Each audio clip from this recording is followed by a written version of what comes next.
তো চুল তো কাটছি, 3-4 দিন হয়ে গেল।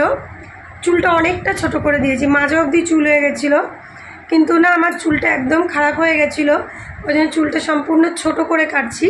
তো আমার মেয়ের কাছে শুনে আমাকে কেমন লাগছে, কি বলে বাবা আমাকে কেমন লাগছে গো? ভালো লাগছে। মেয়ে বলছে ভালো লাগছে। হ্যাঁ, কিন্তু আমি বুঝতে পারছি আমাকে মনে হয় ভালো লাগছে না, কারণ আমার চুলটা এতটাই ছোট হয়ে গেছে। আমি বলছিলাম এইটুকু কাটতে, কিন্তু পার্লারের দিদি নিজের ইচ্ছা মতো এতটা কেটে দিল যে এই অবধি চুল হয়ে গেছে, মানে এই অবধি চুল হয়ে গেছে, বাচ্চাদের মতো চুল হয়ে গেছে। মেয়ে বলছে যে কেমন হয়েছে বাবা চুল? বাচ্চাদের মতো হয়ে গেছে, কিন্তু ভালো হয়েছে। ও এরকম মেয়ে আর্ট করছে দুর্গাকে, এই দেখো আমার মেয়ে দুর্গা আর্ট করছে। তো যাই হোক, মেয়ে বলছে বাচ্চাদের মতো চুল হয়ে গেছে কিন্তু ভাল লাগছে, কিন্তু আমার একটুকু ভাল লাগছে না, আমার চুল এত ছোট হয়ে গেছে। আমি প্রথমে বুঝতে পারিনি, তো বাড়িতে এসে দেখতেছি যে কি চুল এত ছোট হয়ে গেছে, এত ছোট হয়ে গেছে। আমি তো এত ছোট করতে বলিনি, কিন্তু দেখো কতটা ছোট হয়ে গেছে, মানে আমার এইদিকেই আসছে না। আগে চুল এই অবধি চলে আসতো, এখন এদিকেই আসছে না। তবে একটা কথা কি জানো, চুলটা না সম্পূর্ণ খারাপ হয়ে গেছিলো, তারপরে তোমার মানে খারাপ বলে মানে বিচ্ছিরি হয়ে গেছিলো, নিচটা তো একদম বাজে হয়ে গেছিলো। যাই হোক, কাটার পরে এখন একটু তাও ভালো লাগছে। বিয়ের আগে সামনে লেয়ার পিছনে ইউ করতাম, তো এবারও তাই করেছি, লেয়ারটা করিনি, সামনে পিছনে ইউ করছি, ডিপ ইউ করছি। তো তারা চশমাটা খুলে নিই, কথা বলতে পারছি না, তো তার জন্য পিছনে ডিপ ইউ করছি আর সামনে লেয়ার করিনি, না করলো করিনি। দেখি ভালো না লাগলে আবার গিয়ে পরে সামনে লেয়ার করে আসবো। তো আমাকে বলছে তুমি হেয়ারের ট্রিটমেন্ট করো।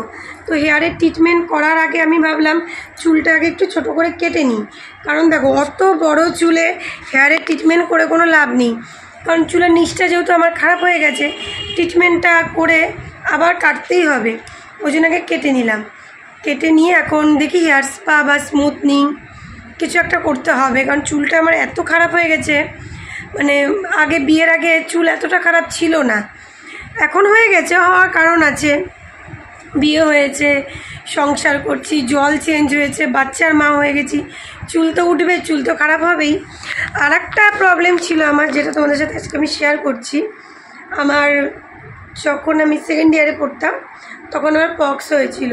তো এই পক্স হওয়ার পর থেকে আমার মানে অনেক চুল উঠে গেছে আর কি, আমার সারা গায়ে পক্স হয়ে গেছিলো, মুখে টুকে মাথায় টাথায় বিভিন্ন জায়গায়, যার জন্য আমার পক্সে অনেক চুল উঠে গেছিলো, অনেক মানে প্রচুর চুল উঠে গেছিলো। আমার এত চুল কম ছিল না, ওই পক্স হওয়ার জন্যই আমার চুলটা আর কি আরও কমে গেছে। তো তার জন্যে পুকু কিছু দেখাই যে পুকু আর্ট করছে, তো তার জন্যেই আরও চুল কমে গেছে, যাও ছিল তা ওই পক্স হয়ে সব পড়ে গেছে। তারপরে তো যাই হোক, বিয়ে সংসার, জল পাল্টে গেছে, তারপরে তোমার সিজার হয়েছে, মেয়ে হয়েছে সিজার হলে নাকি চুল উঠে যায়।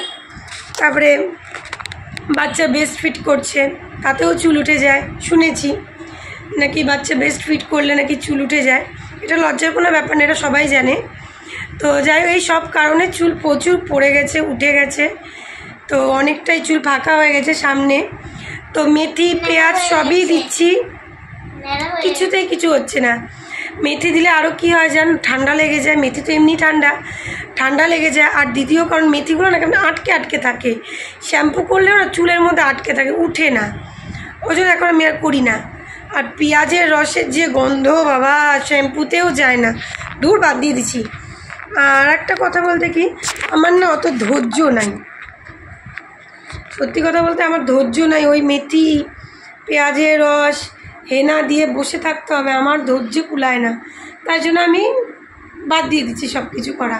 তো আমাকে পার্লার থেকে বলো তুমি একটা কাজ করো, হেয়ার স্পা করো, স্মুথনিং করো, বা ওই যে একটা কি বুটিক ট্রিটমেন্ট নাকি কি বোটিক ট্রিটমেন্ট বললো, তো বললো যে করো, তাহলে তোমার চুলটা নাকি ভালো হয়ে যাবে। আর হেয়ার স্ট্রেট তো আমি কখনোই করবো না, যেহেতু চুল আমার কম। তো এবার ভাবছি যে এই মাসের শেষের দিকে যাব, গিয়ে দেখি কি করলে কেমন হয়, শুনি কোনটার কেমন রেঞ্জটা তো শুনতে হবে, আন্দাজে করলে তো আর হলো না।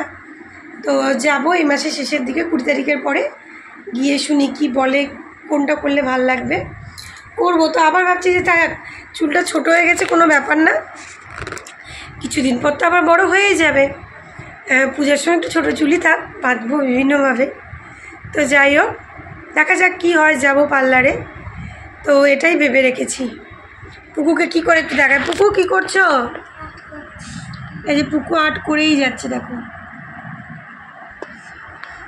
পুকু আর্ট করুক, চলো টাটা।